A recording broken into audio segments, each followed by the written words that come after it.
मंच को आमंत्रण करी मुख्य अतिथि भाव में श्रीजुक्त अशोक कुमार दास उपनिर्देशक नेहरू युव केन्द्र ढेंकानाल भारत सरकार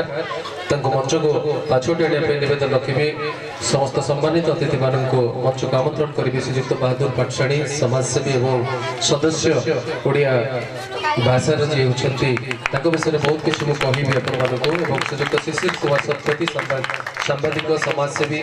तथा रूपरेखर संपादक रेडियो वसुधार जी अच्छा निर्देशक श्रीजुक्त सुभाष स्वाई सरपंच सामान्य सरपंच कांकड़पाड़ महोदय को मंच को आमंत्रण करी श्रीजुक्त लक्ष्मीधर नायक एवं श्रीजुक्त विष्णु मल्लिक समस्त को मंच को आमंत्रण करेंगे आभार संपादक और अध्यक्ष महोदय को महाप्रभु जगन्नाथ निकट में प्रदीप प्रज्वलन करने समस्त को निवेदन रखी मुख्य अतिथि और समस्त सम्मानित अतिथि मैंने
मंच पर जो मान को पाइसे संक्षेप परिचय प्रदान करेंगे आप सम्मुखें आ गोटे कथा कही रखी आपण मैंने टिके पर बहुत मजा करवा जदि मजा करें चुपचाप बस ना जमा मंच को आसी तो बढ़िया बढ़िया सुंदर पिला मोर जे बाम पार्श्वर अच्छे आपण समस्ते जानते ये गाँव माटी जड़े अनन्य प्रतिभा कारण समाज सेवा जी सब निजक नियोजित करती आभा अनुष्ठान को जे गढ़ी तोली ये आभा अनुष्ठान जी होते संपादक लक्ष्मीधर बाबू लक्ष्मीधर नायक गोटे मंच करताल देखिए संबोधित कर जोरदार करता मुझे संक्षेप कौन कारण समय अतिबाहित है दूर दूरांतर आसर ठीक जी बाम पार्श्वर अच्छे आपण मैंने जाने खुशी हे जे आम भली अनेक पिला जी गढ़ी तोली ढेंकानाल माटी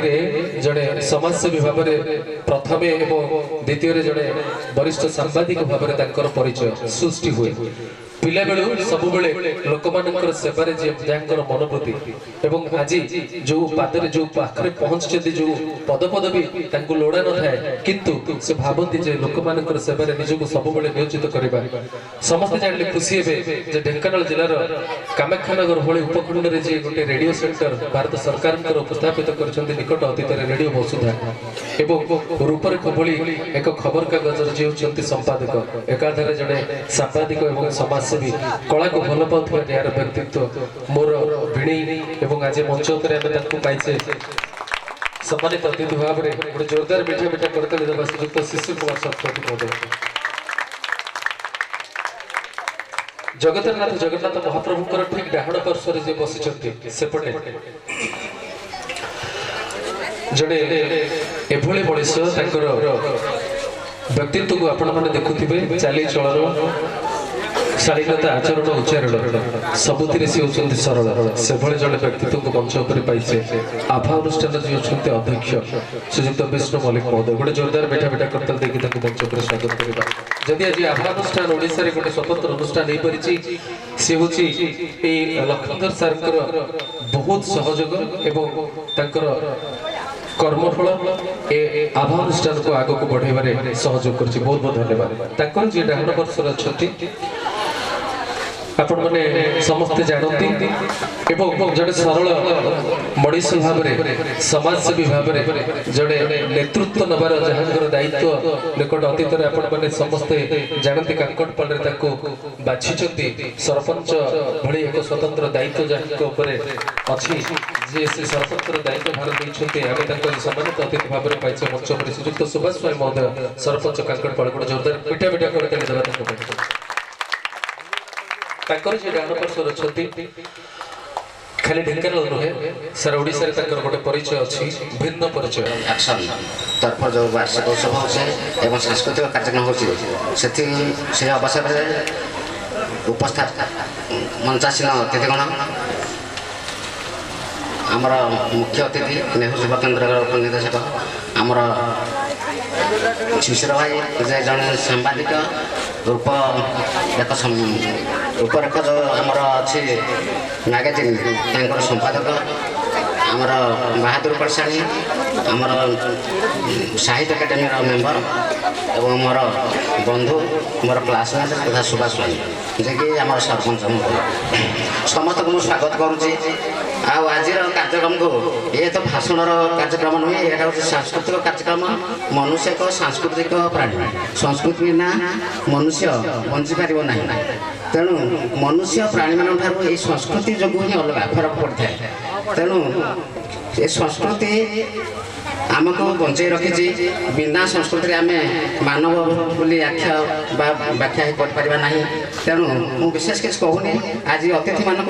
मुझे शुभ अवसर में समस्त को स्वागत करुच्ची एवं आम कहना आज उपस्थित थी बहुमूल्य समय देते मुझे को कृतज्ञता और धन्यवाद अर्पण करुच्ची। बहुत बहुत धन्यवाद सर भाषा ज्ञान एवं सरलता कहीदिए जे जड़े निरा पुरुष निरा व्यक्तित्व बहुत बहुत धन्यवाद सर। बर्तमान आम जेहेतु आम गहन अच्छा श्रीमान जिज्ञासु यार साहू से जेहेतु पाठ पढ़ुंट अनेक कार्य रही आमको बहुत समय देने 5टा बेलू आसिले आम गहन अच्छा बर्तमान मुझे चाहिए आमर आज मुख्य अतिथि और समस्त सम्मानित अतिथि गण संबोधित करने मंच उपर श्रीमद भागवत महोत्सव 2024 आमंत्रण करेंगे मंच उपरको श्रीमान जिज्ञासु साहू को सम्माननीय महाशय बाल्यकाल कृष्ण पादपद पर समर्पण कर आज जन ईश्वर जुव प्रचारक तथा कुनी प्रवचक भाव में निजर परिचय सृष्टि कर आध्यात्मिक गुरुभक्ति गौरव नारायण स्वामी महाराज और शिक्षा गुरु प्रेम किशोर दास तत्वावधान में से ईश्वर प्रचार कार्य समर्पित कर स्थानीय सेंट जैफियर विद्यालय नवम श्रेणी अध्ययन कर समय यह आध्यात्मिक चेतना निजक सामिल कर ईश्वरभिमुखी कार्य कर समाज में संस्कार और परिवर्तन आने चेष्टा करने आम गर्व और गौरवर विषय जड़े कुनी प्रवचक भाव में आपणकर यह प्रतिभा को सम्मान जड़ाई स्वेच्छासेवी अनुष्ठान आभा आज दिवस श्रीमद भागवत सम्मान प्रदान कर धन्य होगी आपणकर स्नेह सेवा प्राण आहरी सृजनशील एवं प्रभु समस्त पाखे जी था आम सम्मानित अतिथि भाव में पाइचे अभिभाषण शुणा एकाधारे जड़े सांबादिक समाजसेवी और रूपरेख भली खबर कागजर जी संपादक और केंद्र सरकार रेडियो वसुधार जी निर्देशक श्रीजुक्त शिशिर कुमार शतपथी महोदय को से अभिभाषण रखिए। आभा स्वेच्छासेवी संगठन पक्षर आज नरणपुर गाँव में अनुष्ठित भागवत महोत्सव पुरस्कार वितरण उत्सव सभापति श्रीयुक्त विष्णु कुमार मल्लिक महोदय एवं आज संध्यार मुख्य आकर्षण तथा मुख्य अतिथि ढेंकानाल गर्व एवं गौरव भारत सरकार स्वयं शासित संस्था नेहरू युव केन्द्र संगठन ढेंकानाल एवं कटक जिला दायित्व उपनिर्देशक श्रीजुक्त अशोक कुमार दास महोदय ओडिशा साहित्य एकाडेमी सदस्य पतित यथा कवि लेखक साहित्यिक एवं सर्वोपरि जड़े दरदी हृदय मनीष श्रीजुक्त बहादुर पाठशाणी महोदय कांकटपाल ग्राम पंचायत सरपंच श्रीयुक्त सुभाष चंद्र नायक महोदय श्री सुभाष चंद्र स्वाई महोदय एवं आभा स्वेच्छासेवी संगठन संपादक लक्ष्मीधर भाई एवं सभा को संयोजन करुवा मो सान भाई सुशांत समस्त ग्रामवासी ଏବଂ କ୍ଷୀରୋଦ ସାର୍ କୁନି କୁନି ପିଲା ସମସ୍ତଙ୍କୁ ମୋ ଅନ୍ତରର ଗଭୀରତମ ପ୍ରଦେଶରୁ ହାର୍ଦ୍ଦିକ ଅଭିନନ୍ଦନ ଜଣାଇବା ସହିତ ମୁଁ ଦୁଇ ପଦ କହିବା ପାଇଁ ଆପଣଙ୍କ ଗହଣରେ ଉପସ୍ଥିତ ହୋଇଛି। ଆପଣମାନେ ସମସ୍ତେ ସାଂସ୍କୃତିକ କାର୍ଯ୍ୟକ୍ରମକୁ ଉପଭୋଗ କରିବା ପାଇଁ ଉପସ୍ଥିତ ଅଛନ୍ତି। ଏହିଭଳି ଆଭା ସ୍ୱେଚ୍ଛାସେବୀ ସଂଗଠନ ପକ୍ଷରୁ ଯେଉଁ କାର୍ଯ୍ୟକ୍ରମ ଆୟୋଜନ କରାଯାଇଛି ତାହା ଆପଣମାନଙ୍କ ଭଳି ଯେଉଁ ପ୍ରତିଭା ଛୋଟ ଛୋଟ ପିଲାମାନେ ଅଛନ୍ତି ଯେଉଁମାନେ ଭାଗ ନେଇଛନ୍ତି ସେମାନଙ୍କ ଭିତରେ ଯେଉଁ ଅନାବିଷ୍କୃତ କଳା ରହିଛି ତାକୁ ପରିପ୍ରକାଶ କରିବାରେ ଏହା ପ୍ରମୁଖ ଭୂମିକା ଲିଭେଇଛି। ସେଥିପାଇଁ ମୁଁ ଆଭା ଅନୁଷ୍ଠାନର ମୁଖ୍ୟଙ୍କ ନିକଟରେ ନିଶ୍ଚିତ ଭାବରେ ବଧେଇ ଜଣାଇବି ତାଙ୍କୁ ଯେ ସେ ଜଣେ ଭଲ କାର୍ଯ୍ୟକ୍ରମ ଆୟୋଜନ କରିଛନ୍ତି ଏବଂ ଯଦି ଏହି କାର୍ଯ୍ୟକ୍ରମକୁ ସେ ପ୍ରତିବର୍ଷ ଜାରି ରଖିବେ ତାହେଲେ ନିଶ୍ଚିତ ଭାବରେ ଏହି ଅଞ୍ଚଳରେ ଥିବା କଳାକାରମାନେ ସେମାନଙ୍କର କଳାକୁ ଆହୁରି ପ୍ରସ୍ଫୁଟିତ କରିବେ। ମୁଁ